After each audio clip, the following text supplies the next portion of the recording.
ಎಲ್ಲ ಸತ್ಯಕ್ಕೆ ದೂರವಾದದ್ದು ನಾನೇ ರಾಜೀನಾಮೆ ಕೊಟ್ಟು ನನ್ನ ವೈಯಕ್ತಿಕ ಕಾರಣದಿಂದ ಹೊರಗೆ ಬಂದಿದ್ದೀನಿ. ನನಗೆ ಅದರ ಬಗ್ಗೆ ಮಾಹಿತಿ ಇಲ್ಲ. ಸರಿ, ನಾನು ಈಗಾಗಲೇ ಬಿಟ್ಟು 8 ತಿಂಗಳಾಯಿತು. ಅದರ ಬಗ್ಗೆ ನನಗೆ ಮಾಹಿತಿ. यूनिफॉर्म सिविल कोड इसलिए जरूरी है according to constitution of India article 44 शायद उसके हिसाब से हमको इसलिए अभी लागू करना है क्योंकि भारत की संख्या विश्व में दिन बर दिन बढ़ती जा रही है. 232 देश इस भूमि पर है, उसमें भारत 1 नंबर पर है पॉपुलेशन में. 146 करोड़ जनसंख्या हमारी हो चुकी है. इसको हमको इधर ही प्रिटेंड करने के लिए ये यूनिफॉर्म सिविल कोड लाना, जनसंख्या पॉपुलेशन कंट्रोल बिल लाना बहुत जरूरी है. इसलिए मैं आग्रह किया. वो बहुत गलत फ्रेमी है. जो कानून लागू होगा, जो जब से स्टार्ट होता है तब से शुरू होगा, पिछले का उससे लेना देना नहीं रहेगा. ऐसा हमारा कानून है, कॉन्स्टिट्यूशन में ऐसा है. पिछले जो हुआ हो गया, कल तक क्या हुआ वो पता नहीं. ये जो कानून होगा तब से उसका ರಾಘವಣ್ಣಗಿರಿ ಬಹಿರಂಗವಾಗಿ ಹೇಳ್ತೀನಿ ಪ್ರಶ್ನೆಗೆ ಉತ್ತರ ಕೊಡ್ತೀನಿ. ಕನೇರಿ ಶ್ರೀಗಳು ಯಾವುದೇ ಮಠಾಧೀಶರನ್ನ ಅವಾಚ್ಯ ಶಬ್ದಗಳಿಂದ ಬೈದಿಲ್ಲ. ಅವರು ಬೈದಿರೋದು ಹಿಂದೂ ದೇವಿ ದೇವತೆಗಳನ್ನ ಯಾರು ಅಪಮಾನ ಮಾಡಿದ್ರಲ್ಲ ಅವ್ರಿಗೆ ಅಂತಾರೆ. ಕೆಲವರು ಕನೇರಿ ಶ್ರೀಗಳ ವಿರೋಧಿಗಳು ಎಲ್ಲಾರನ್ನೂ ಬೈದಾರ ಅಂತ ಹೇಳಿ ಅದನ್ನು ಬಿಂಬಿಸ್ಲಿಕ್ಕತ್ತಾರೆ. ಅದನ್ನು ನಾನು ಖಂಡನೆ ಮಾಡ್ತೀನಿ. ಅಂದೇ ಇಲ್ಲ, ಆ ಶಬ್ದಕ್ಕೆ ಬೇರೆ ಇಲ್ಲಿಲ್ಲ. ಅಲ್ಲಿ ಬಂದಂತ ಓದಿದ್ದೀನಿ ನೋಡಿದ್ದೀನಿ. ಮುಖ್ಯಮಂತ್ರಿ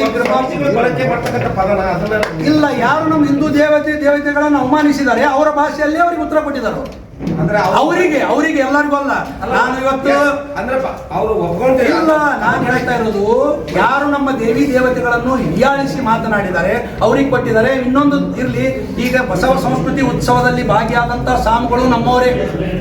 ಆಮೇಲೆ ನಾನು ಕೇಳ್ತೀನಿ, ಇನ್ನೊಂದು ಕೊನೆಯದಾಗಿ ಹೇಳ್ತೀನಿ, ಬಸವ ಸಂಸ್ಕೃತಿ ಉತ್ಸವದಲ್ಲಿ ಏನು ಮುಖ್ಯಮಂತ್ರಿಯವರ ಸಮ್ಮುಖದಲ್ಲಿ ಭಾಗಿಯಾದಂತ ಸ್ವಾಮೀಜಿಯವರು ಹಿಂದೂ ಸ್ವಾಮಿಗಳೇ, ಕನೇರಿ ಶ್ರೀಗಳು ಹಿಂದೂ ಸ್ವಾಮಿಗಳೇ. ಒಂದ್ ನಿಮಿಷ ನಾನು ಮುಗಿಸ್ತೀನಿ. ಇವರು ಹಿಂದುತ್ವಕ್ಕಾಗಿ ಹೋರಾಡ್ತಾ ಇದ್ದಾರೆ. ಅದಕ್ಕೆ ನಾನು ನಮ್ಮೊಳಗೆ ಜಗಳಾಡೋದು ಬೇಡ. ಎರಡೂ ಕಡೆಯಿಂದ ಮಠಾಧೀಶರಿಗೆ ಒಂದು ವಿನಂತಿಯನ್ನು ಮಾಡ್ಕೋತೀನಿ. ನಮ್ಮೊಳಗೆ ನಾವು ಜಗಳಾಡೋದು ಬೇಡ. ಇದರ ಫಾಯ್ದೆಯನ್ನು ಮೊನ್ನೆ ವಿಜಯಪುರದಲ್ಲಿ ನಡೆದಂತ ಒಂದು ಹೋರಾಟದಲ್ಲಿ, ಯಾವುದೋ ಹೋರಾಟದಲ್ಲಿ ಒಬ್ಬ ಹಿಂದೂ ವಿರೋಧಿ ಬಂದು ನಮ್ಮ ಸ್ವಾಮಿಗಳಿಗೆ ಚಪ್ಪಲಿಲಿ ಹೊಡೆಯುವಂಥದ್ದು ಮಾಡ್ದ. ಅದನ್ನು ಎಷ್ಟು ಮಂದಿ ಖಂಡಿಸಿದ್ರಿ? ನಾನು ಕೇಳ್ತೀನಿ, ವಿಜಯಪುರದ ಜಾತ್ಯತೀತ ಸೋಪ್ ಕಾಲ್ಡ್ ನಾಯಕರ ತನಿಸೋತಿರ್ಲ ಎಷ್ಟು ಮಂದಿ? ಅಲ್ಲೇನು ಕೆಲಸಪ್ಪ, ಒಂದು ಮುಲ್ಲಂದು ನಮ್ಮ ಕನೇರಿ ಶ್ರೀಗಳಿಗೆ ಬಂದು ಚಪ್ಪಲಿಲೆ ಹೊಡೆದು ಮೂತ್ರ ವಿಸರ್ಜನೆ ಮಾಡ್ಲಿಕ್ಕೆ ಹೋಗ್ತಾನೆ. ಹೋರಾಟ ನಡೆದಿದ್ದು ಬೇರೆದ್ರ ಸಂಬಂಧ. ಆ ಹೋರಾಟನೇ ಪೂಜ್ಯರ ಫೋಟೋ ತರ್ತಾನೆ. ನಾ ಇಷ್ಟೇ ಎರಡೂ ಕಡೆ ಸ್ವಾಮಿಗಳಿಗೆ ಇಷ್ಟೇ ಒಂದು ಕಳಕಳಿ ಮನವಿ ಮಾಡ್ಕೋತೀನಿ. ಅದು ಹೋದಂತ ಘಟನೆಯನ್ನ ಮರೆತು ಹಿಂದೂ ಸಮಾಜವನ್ನ, ಹಿಂದೂಗಳನ್ನ ಒಡೆದಾಗುವಂತ ಕೆಲಸ ಆಗಬಾರ್ದು. ಎಲ್ಲರೂ ಕೂಡಿ ಇವತ್ತು ಬಸವಣ್ಣವರು ನಮ್ಮವರೇ, ಡಾಕ್ಟರ್ ಬಾಬಾ ಸಾಹೇಬ್ ಅಂಬೇಡ್ಕರ್ ಅವರು ನಮ್ಮವರೇ, ಕ್ರಾಂತಿವೀರ ಸಂಗೊಳ್ಳಿ ರಾಯಣ್ಣ ನಮ್ಮವರೇ, ರಾಣಿ ಚೆನ್ನಮ್ಮನ ನಮ್ಮವರೇ, ಛತ್ರಪತಿ ಶಿವಾಜಿ ನಮ್ಮವರೇ ಅನ್ನೋ ಭಾವನೆಯೊಂದಿಗೆ ಎರಡೂ ಮಠಾಧೀಶರು ಕುತ್ಕೊಂಡು ಇದನ್ನು ಬಗೆಹರಿಸಿ ಈ ವಿವಾದಕ್ಕೆ ತೆರೆ ಆಡಬೇಕಂತೇಳಿ ತಮ್ಮ ಮಾಧ್ಯಮದ ಮುಖಾಂತರ ನಾನು ಅವರಲ್ಲಿ ಆರೈಕೆ ಮಾಡ್ಕೋತೀನಿ, ವಿನಂತಿ ಮಾಡ್ಕೋತೀನಿ. ಮೊದಲ ಸಭೆ ಬೆಳಗಾವಿಯಲ್ಲಿ ನಡೀತು. ಅದಾದ ನಂತರ ಇನ್ನೊಂದು ಸಭೆ ವಿಜಯಪುರದಲ್ಲಿ ನಡೀತು. ಮತ್ತೊಂದು ಸಭೆ ಮೊನ್ನೆ ಬಬಲೇಶ್ವರದಲ್ಲಿ ನಡೀತು. ಈಶ್ವರಪ್ಪನವರು ಬಂದಂತಹ ಸಂದರ್ಭದಲ್ಲಿ, ಆ ಸಂದರ್ಭದಲ್ಲೂ ಕೂಡ ನಾನು ಹೋಗಿದ್ದೆ. ಇವತ್ತು ಮತ್ತೆ ಅಲ್ಲಿ ಹೋಗ್ತಾ ಇದ್ದೀನಿ. ನಾಳಿನ ಕಾರ್ಯಕ್ರಮದ ಇದು. ಅದಕ್ಕೆ ಇದೊಂದು ಯಾವುದೇ ವ್ಯಕ್ತಿಯ ವಿರುದ್ಧ ನಡೆಯುತ್ತಿರುವಂತಹ ಸಭೆ ಅಲ್ಲ, ಯಾವುದೇ ಪಕ್ಷದ ವಿರುದ್ಧ ನಡೆಯುತ್ತಿರುವಂತಹ ಸಭೆ ಅಲ್ಲ. ಇದೊಂದು ಹಿಂದೂ ಶಕ್ತಿ ಸಂಗಮ, ಬಸವಾದಿ ಶರಣರ ಒಂದು ಹಿಂದೂ ಶಕ್ತಿ ಸಂಗಮ. ಅದಕ್ಕೆ ಪೂಜ್ಯ ಕನೇರಿ ಶ್ರೀಗಳಿಗೆ ನೀವು ನಿರ್ಬಂಧನೆ ತೆರೆಯಾಗಿದೆ, ನೀವು ಬರಬೇಕಂತೇಳಿ ಎಲ್ಲ ಮಠಾಧೀಶರು. ಇನ್ನೊಂದು ವಿಷಯ ಗೊತ್ತಿರಲಿ, 300ಕ್ಕೂ ಅಧಿಕ ಮಠಾಧೀಶರು ನಾಳಿನ ಸಭೆಯಲ್ಲಿ ಭಾಗವಹಿಸ್ತಾ ಇದ್ದಾರೆ.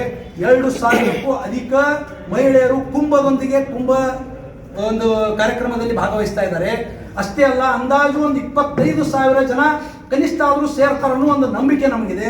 ನಾನಂತ ಇದ್ದೀನಿ, ಜಿಲ್ಲೆಯಿಂದ ಇನ್ನೂ ಹೆಚ್ಚು ಜನ ಬಂದು ಅದಕ್ಕಿಂತ ಒಂದು ಸಹಸ್ರಾರು ಸಂಖ್ಯೆಯಲ್ಲಿ ಬಂದು ಒಂದು ಅಭೂತಪೂರ್ವ ಕಾರ್ಯಕ್ರಮ ಇದಾಗಲಿ ಅಂಥೇಳಿ ಎಲ್ಲರಿಗೂ ನಾನು ಈ ಕಾರ್ಯಕ್ರಮಕ್ಕೆ ಯಾವುದೇ ಊಹಾಪೋಹಗಳಿಗೆ, ಸುಳ್ಳು ಸುದ್ದಿಗಳಿಗೆ ಕಿವಿ ಕೊಡದೆ, ಅದಕ್ಕೆ ಎಲ್ಲರೂ ಈ ಕಾರ್ಯಕ್ರಮದಲ್ಲಿ ಸಮಸ್ತ ಹಿಂದೂವಾದಿಗಳು, ರಾಷ್ಟ್ರಭಕ್ತರು ಆಗಮಿಸಬೇಕಂತೇಳಿ ತಮ್ಮಲ್ಲಿ ಕೇಳಬಹುದು. ನಮ್ಮ ಶ್ಲೋಕಗಳ ಬಗ್ಗೆ ಮಾಧ್ಯಮದ ಮುಂದೆ ನೀನು ತಪ್ಪಾಗಿ ನುಡಿದು ಕನ್ನಡದಲ್ಲಿ ಕೂಡ ಸರಿಯಾಗಿ ಮಾತನಾಡಂಗಿಲ್ಲ. ಕನ್ನಡಕ್ಕೂ ಅಪಮಾನ ಮಾಡ್ತಿ, ನಮ್ಮ ಗೀತೆಗೂ ಅಪಮಾನ ಮಾಡ್ತಿ. ಯದಾ ಯದಾ ಈ ಧರ್ಮಸ್ಯ ಅಂತ ಇವನು ಬಾಯಿಲೆ ಅಬಾಬಾಬಾಬಾಬಾಬಾಬಾಬಾ ಹೆಣ್ಣು ಮಕ್ಕಳನ್ನ ಬಾಯಿಗೆ ಬಂದಂಗೆ ಬೈತಿ, ಅವಾಚ್ಯ ಶಬ್ದಗಳನ್ನು ಉಪಯೋಗ ಮಾಡ್ತಿ, ಅಸಂವಿಧಾನಗಳ ಪದಗಳನ್ನ ಉಪಯೋಗ ಮಾಡ್ಕೋತಿ. ಇದೇ ಒಂದು ಸಲ ಮಾತಾಡಿ, ಯದಾ ಯದಾ ಈ ಧರ್ಮಸ್ಯ ಗ್ಲಾನಿರ್ಭವತಿ ಭಾರತ ಅಭ್ಯುತ್ಥಾನಮ ಧರ್ಮಸ್ಯ ತದಾತ್ಮಾನಂ ಸೃಜಾಮ್ಯಹಂ ಪರಿತ್ರಾಣಾಯ ಸಾಧೂನಾಂ ವಿನಾಶಾಯ ಚ ದುಷ್ಕೃತ ಧರ್ಮ ಸಂಸ್ಥಾಪನಾರ್ಥಾಯ ಸಂಭವಾಮಿ ಯುಗೆ ಯುಗೆ. ಇದನ್ನ ಹೇಳಲಿಕ್ಕೆ ಬರಲಿಲ್ಲ ಅಂದ್ರೆ ಯಾಕೆ ಹೇಳಿದ್ವಿ? ನೀವು ಓದ್ ಪ್ರೆಸ್ ಮೀಟ್ನಾಗ ಓದಿಸುವುದಕ್ಕೆ ಹೇಳಲಿಕ್ಕೆ ಬರಂಗಲ್ಲ, ಮೊಬೈಲ್ ನೋಡಿ. ಎಂಥ ದುರ್ದೈವ! ಹಿಂದೂ ಧರ್ಮಕ್ಕೆ ಭಗವದ್ಗೀತೆಗೆ ಅಪಮಾನ ಮಾಡ್ಲಿಕ್ಕೆ ನಾಟಕ ನಡೆಸಿದ್ದು. ಮತ್ತು ನನಗೆ ಅವ್ರ ಬಗ್ಗೆ ಗೌರವ ಅದ, ಇವ್ರ ಬಗ್ಗೆ ಗೌರವ ಅದ, ಹೆಣ್ಣು ಮಕ್ಕಳ ಬಗ್ಗೆ ಗೌರವ ಅದ ಇತ್ತಂದ್ರೆ ಇಂಥವು ನೀವು ಮಾತಾಡ್ತಿದ್ದಿದ್ದಿಲ್ಲ. ಇದೇ ಒಂದು ಸಲ ನನ್ನ ರಾಷ್ಟ್ರಭಕ್ತಿಯ ಬಗ್ಗೆ ನೀನು ಮಾತಾಡಿದಿ. जिस भाषा में तू समझता उसी भाषा में मैं भी जवाब दे सकता हूं. कीचड़ है करके पत्थर फेंकना छोड़ दिया मैंने. अगली बार मुंह को पट्टी बांध के फेंकने की जरूरत पड़ेगी, याद रख. ಸುಮ್ಮ ಕೂಡ್ತಾರೆ, ಬೊಗಳ್ತಾವ, ಏನು ಮಾಡಿದ್ರು ಅಂತೇಳಿ ಸುಮ್ಮ ಕೂಡ್ತಾರ ತಿಳ್ಕೊಬೇಡ. ನನ್ನಂಗ ಪ್ರತಿಯೊಬ್ಬ ಹಿಂದೂ ಕಾರ್ಯಕರ್ತ ತಯಾರದಾನ.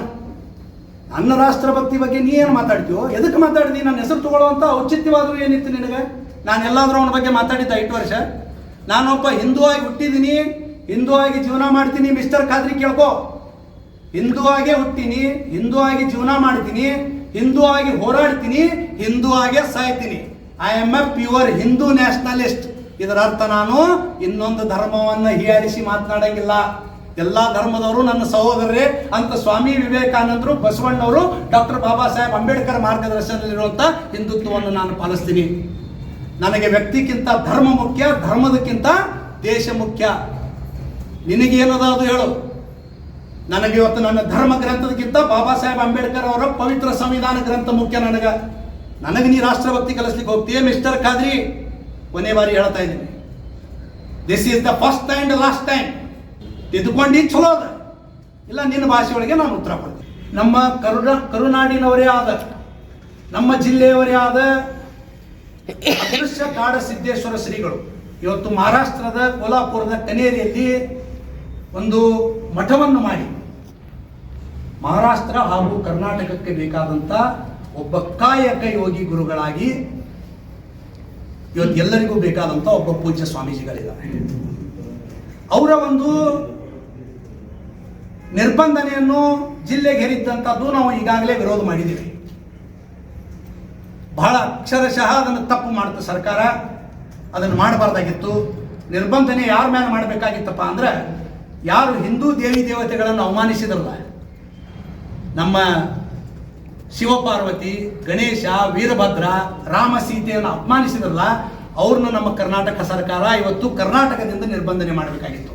ದುರದೃಷ್ಟವಶಾತ್ ಕಾಯಕ ಯೋಗಿ ಸಾವಯವ ಕೃಷಿಯನ್ನು ಇವತ್ತು ರೈತರಿಗೆ ತಿಳಿಸಿಕೊಟ್ಟು ಅನೇಕ ರೈತರಿಗೆ ಇವತ್ತು ಫಲವನ್ನು ನೀಡಿದಂತಹ ಕಾಡಸಿದ್ದೇಶ್ವರ ಶ್ರೀಗಳು, ಹಿಂದೂ ಧರ್ಮದ ಪ್ರಚಾರಕರು, ಪ್ರಖರ ಹಿಂದುತ್ವವಾದಿಗಳು, ಗೋಮಾತೆಯ ರಕ್ಷಕರು, ಅನೇಕ ಸಾವಿರಾರು ಬಡ ಯುವಕ ಯುವತಿಯರಿಗೆ ಶಿಕ್ಷಣ ಕೊಡುವುದರೊಂದಿಗೆ ವಸತಿ ಊಟವನ್ನು ನೀಡುತ್ತಿರುವಂತಹ ಒಬ್ಬ ಮಹಾದಾನಿ. ಅಷ್ಟೇ ಅಲ್ಲ, ವಯೋವೃದ್ಧರನ್ನು ಕೂಡ ಇವತ್ತು ತಮ್ಮ ಕನೇರಿ ಮಠದಲ್ಲಿಟ್ಟು ಅವರನ್ನು ಪೋಷಿಸುತ್ತಿರುವಂತಹ ಸ್ವಾಮಿಗಳು. ಬಹಳ ಮಹತ್ವವಾದಂಥದ್ದು. ಅನೇಕ ಹಿಂದೂ ಧರ್ಮಗಳು ಇವತ್ತು ಇಸ್ಲಾಂ ಧರ್ಮಕ್ಕೆ ಮತಾಂತರ ಆಗಿದ್ರು. ಅವರನ್ನು ಇವತ್ತು ಮರಳಿ ಮಾತ್ರ ಧರ್ಮ ಹಿಂದೂ ಧರ್ಮಕ್ಕೆ ಕರ್ಕೊಂಡು ಬರುವಂತ ಒಬ್ಬ ವೀರ ಸನ್ಯಾಸಿ ಅದೃಶ್ಯ ಕಾಡಸಿದ್ದೇಶ್ವರ ಸ್ವಾಮೀಜಿಗಳು. ಅವರ ಕುರಿತಾಗಿ ನಾಳೆ ಕಾರ್ಯಕ್ರಮ ಬಬಲೇಶ್ವರದಲ್ಲಿ ಒಂದು ಐತಿಹಾಸಿಕ ಕಾರ್ಯಕ್ರಮ, ಬಸವಾದಿ ಶರಣರ ಹಿಂದೂ ಉತ್ಸವ ನಡೀತಾ ಇದೆ. ಆ ಉತ್ಸವಕ್ಕೆ ನಾನು ಹೋಗ್ತಾ ಇದ್ದೀನಿ. ಜಿಲ್ಲೆಯ ಅನೇಕ ಹಿಂದೂ ಸಂಘಟನೆಗಳ ಕಾರ್ಯಕರ್ತರು, ನಮ್ಮ ಹಿಂದುತ್ವವಾದಿಗಳು, ಪಕ್ಷಾತೀತವಾಗಿ ಜಾತ್ಯತೀತವಾಗಿ ಎಲ್ಲ ರಾಷ್ಟ್ರ ಭಕ್ತರು ಆ ಒಂದು ಅಭೂತಪೂರ್ವ ಕಾರ್ಯಕ್ರಮಕ್ಕೆ ಭಾಗವಹಿಸಬೇಕು.